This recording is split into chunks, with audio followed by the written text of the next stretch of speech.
So we're here today with David's beautiful new 2011 candy apple red Prius. Well, I'm not sure if that's the color, but that's what we'll call it at least. We're gonna go ahead and we're gonna replace the rear shocks and coil springs today. You had to actually kind of pull out all of the trim pieces, which we just figured out. It was not the easiest thing, but you know what? We're pretty smart, so we figured it out.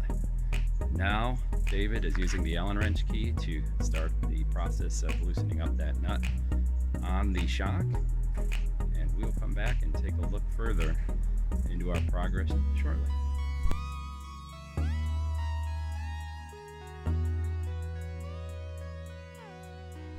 Well, I can't believe it, but we actually did it.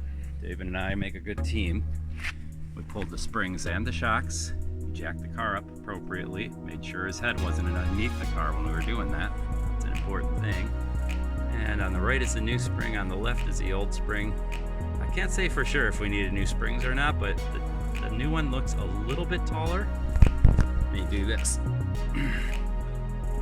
Oh yeah, it's got about an inch.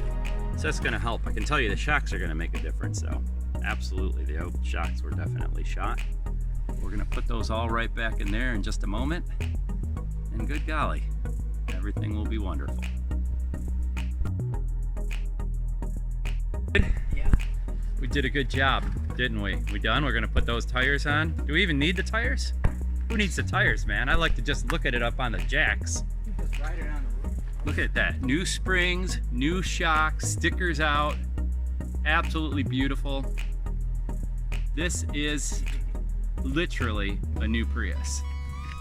We got the new suspension now. Looks absolutely gorgeous. Let me get a picture of it too. Not just video. There we go.